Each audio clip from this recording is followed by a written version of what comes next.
길르앗에 우거하는 자 중에 디셉 사람 엘리야가 아합에게 말하되 내가 섬기는 이스라엘의 하나님 여호와께서 살아계심을 두고 맹세하노니 내 말이 없으면 수년 동안 비도 이슬도 있지 아니하리라 하니라.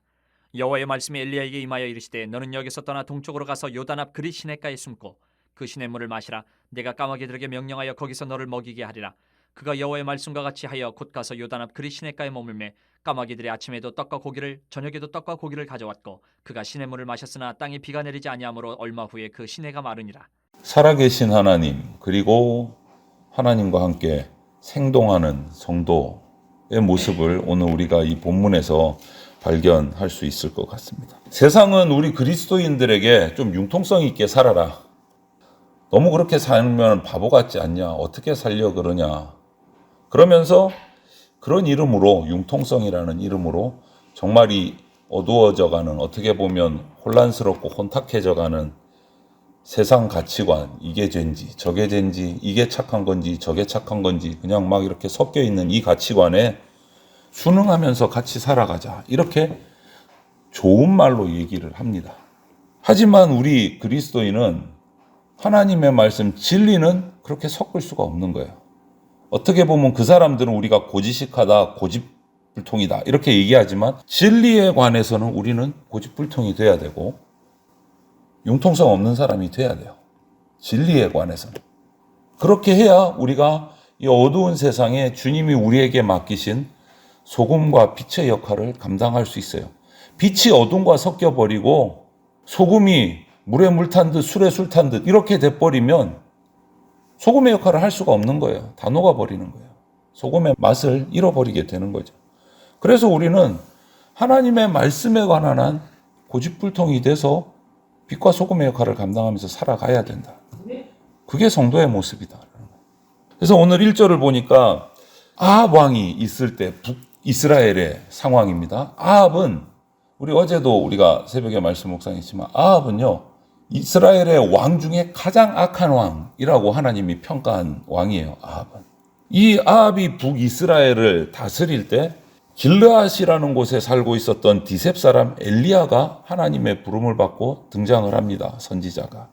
엘리야는 그 당시 최고의 권력자인 아합 왕에 맞서서 그 악한 아합 왕에게 나아가서 하나님의 말씀을 전합니다. 메시지를 선포를 해요.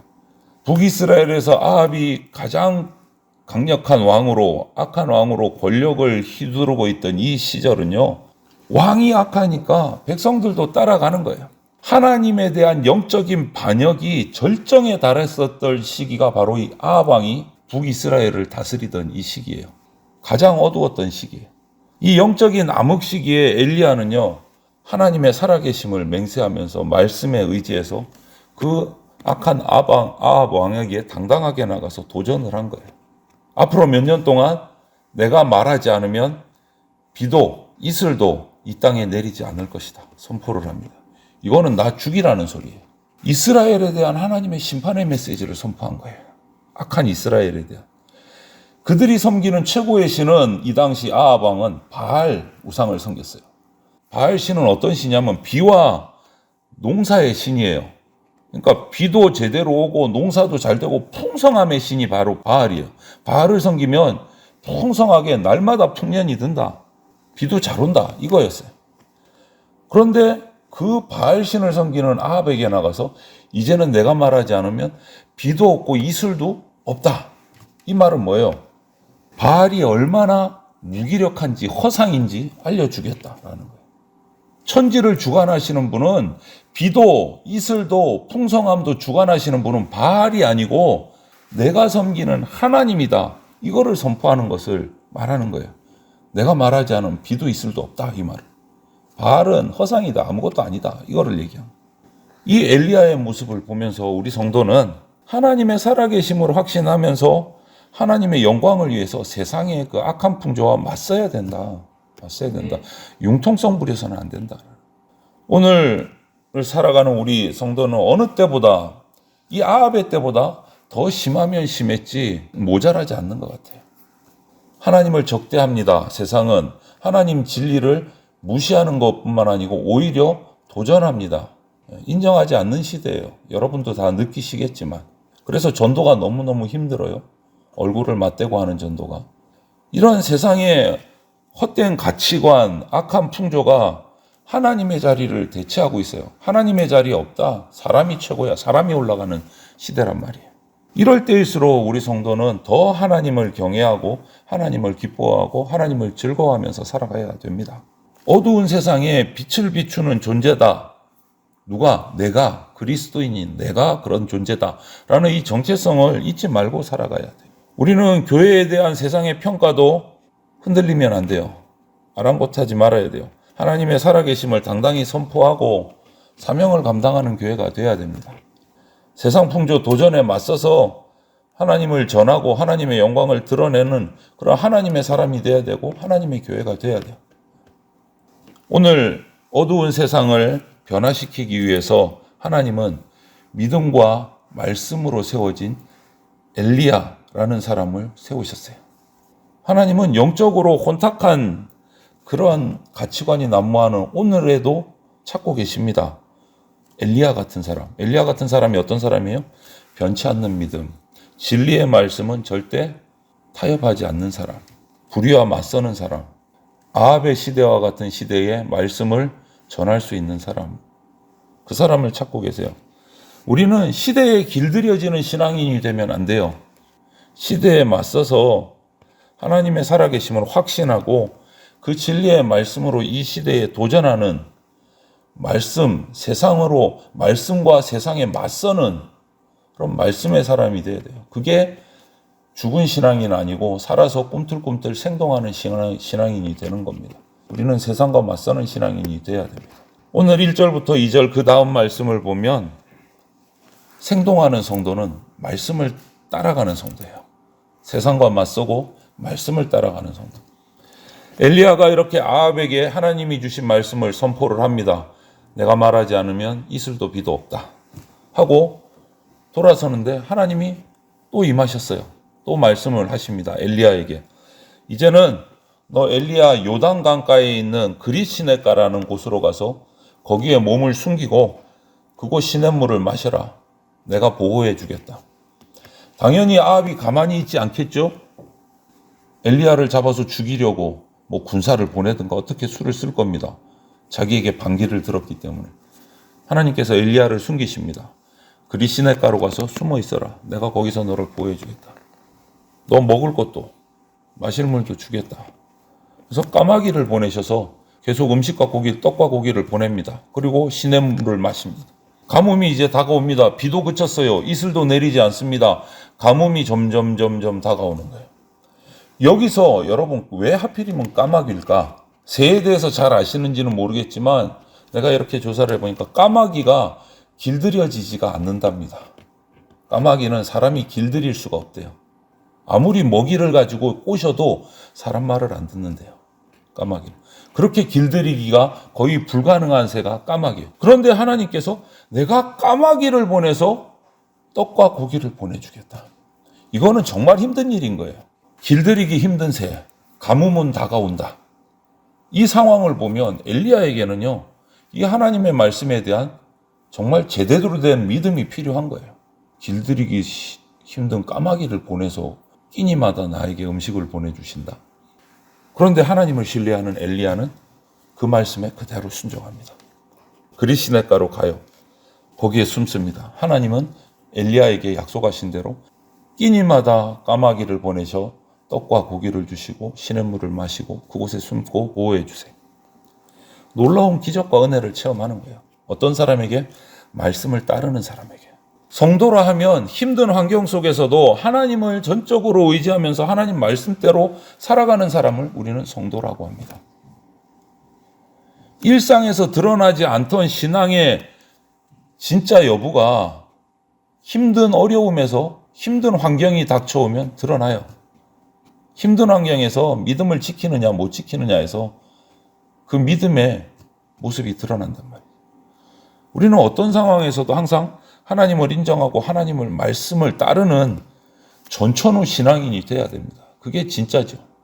더 나아가서는 어려운 환경에서 우리 신앙은 훈련소 역할을 하는 겁니다. 어려운 환경이라는 훈련소에서 우리의 영적인 훈련이 되기 시작하고 영적인 근육이 붙는 거예요. 튼튼하게. 약속을 이루시는 그 하나님이 그 훈련소를 만나게 하세요. 우리에게 고난도 주시고 환경을 주세요. 그런 환경. 하지만 그 고난의 환경을 통해서 우리의 영적인 성장이 이루어지는 겁니다. 건강이 회복되고 영적인 근육이 키워지고 든든한 신앙이 흔들리지 않는 신앙을 고난을 통해서 훈련시키시는 거예요. 연단하시는 거예요. 그래서 우리는 성도는 환경을 따라서 하나님의 말씀을 받아들이고 어떨 때는 안 받아들이고 이게 아니에요. 하나님의 말씀의 눈으로 환경을 보고 그 상황을 뛰어넘는 성숙한 신앙인이 돼야 돼요. 성도는. 환경에 따라서 이랬다 저랬다가 아니고 그 환경을 뛰어넘는 자가 돼야 된다. 그러기 위해서는 환경을 다스리시고 환경을 움직이시고 뛰어넘게 하시는 하나님께 전적으로 의지해야 돼요. 우리 힘 가지고는 환경을 이겨낼 수가 없어요. 하나님을 붙들고 그 환경을, 자연을, 모든 것을 주장하시는 주인이신 하나님께 붙어서 의지해서 그 환경을 이겨낼 수 있는 겁니다. 그러려면 하나님의 말씀에 순종하는 거예요. 그것이 생동하는 신앙인이 된다라는 거예요. 우리가 믿는 하나님은 우주 만물 자연 질서를 창조하셨고 운행하시고 주관하시는 지금도 살아계신 진짜 하나님이십니다. 가나안 땅의 그 우상 종교에서 가뭄은 바알 신이 잠시 어디 갔다라는 뜻이래요. 부재중. 아니 신이 어디 가면은 가뭄이 든대요. 그러니까 그들이 말하는 거예요. 신이 잠시 없대. 바빠서 어디 갔대요. 그런데 엘리야가 선언한 이스라엘의 가뭄은 바알이 잠시 어디 간 게 아니고 하나님이 임재하셨다는 뜻이에요. 하나님이 자연을 주장하시는 하나님이 임재하셔서 북이스라엘 땅에 비를 그치셨다라는 거예요. 바알이 없어서 비가 오는 게 안 오는 게 아니고 하나님이 비를 그치셨다라는 뜻이에요. 바알은 아무것도 아니다라는 말이죠. 하나님이 우상을 심판하시려고 적극적으로 북이스라엘 땅에 개입하신 것이다 라는 선포예요. 바알이 풍요를 준다, 비도 주고 농사도 잘 되게 해주고 이것을 믿는 그 북이스라엘의 왕과 북이스라엘의 백성들에게 이 메마른 시기를 주시는 거예요. 메마른 땅, 빈곤의 시기를 주시는 거예요. 하지만 그 시기에도 말씀을 따르는 백성에게는 그 메마른 시기, 메마른 땅에도 까마귀를 보내셔서 넉넉히 먹고 살 수 있게 해주십니다. 이것이 하나님이 주시는 오늘 본문의 교훈이에요. 경제적으로, 영적으로 메마른 오늘날 이 시대에도 하나님의 말씀을 순종하는 사람은 찾고 계세요. 하나님 왜 나에게는 까마귀를 안 보내주십니까? 이 어려운 시기에 나한테 까마귀를 보내서 떡도 주시고 물고기도 주시고 먹을 것도 주셔야죠 라고 말할 수 있어요. 그런데 말하기 전에 이렇게 하나님 앞에 이렇게 기도하기 전에 우리가 한 가지 더 질문해. 그 앞에 앞선 질문이 필요해요. 나는 왜 엘리야처럼 살지 못하는가? 이게 해결돼야 까마귀를 보내주신다는 거예요. 이게 해결돼야. 엘리야처럼 그 악한 왕에게 나가서 목숨 걸고 하나님의 말씀을 따르고 선포해야 우리를 보호해 주시고 까마귀를 통해서 고기도 주시고 떡도 주신다. 엘리야처럼 살지 못하면서 나한테는 왜 까마귀를 안 보내주십니까 하나님? 말이 안 되는 거잖아요. 까마귀를 왜 안 보내주십니까? 라는 질문 전에, 원망과 불평하기 전에 우리는 하나님 앞에서 이 질문을 스스로 해야 돼요. 나는 왜 엘리야처럼 살지 못하는가? 그 말이 뭡니까? 내가 왜 세상과 맞서서 말씀을 따라 살지 못하는가? 이 질문을 해야 돼요. 그 질문에 정확한 답과 순종이 나올 때 하나님은 저와 여러분들에게 우리 교회에 까마귀를 통해서 축복을 해주십니다. 하나님을 믿는다고 하는 저와 여러분들이 영적으로 혼탁해지는 이 세상에서 맞서서 어떤 환경과 어떤 처지에서도 말씀을 따르는 믿음을 실천하는 자로 살아서 오늘 엘리야처럼 어떤 환경에도 굴하지 않는 생동력 있는, 살아서 꿈틀꿈틀 뛰는 그 생동력 있는 그리스도인의 삶을 살아내므로 하나님이 보내주시는 까마귀의 축복을 풍성하게 누리시기를 주님의 이름으로 축원을 드립니다. 아멘.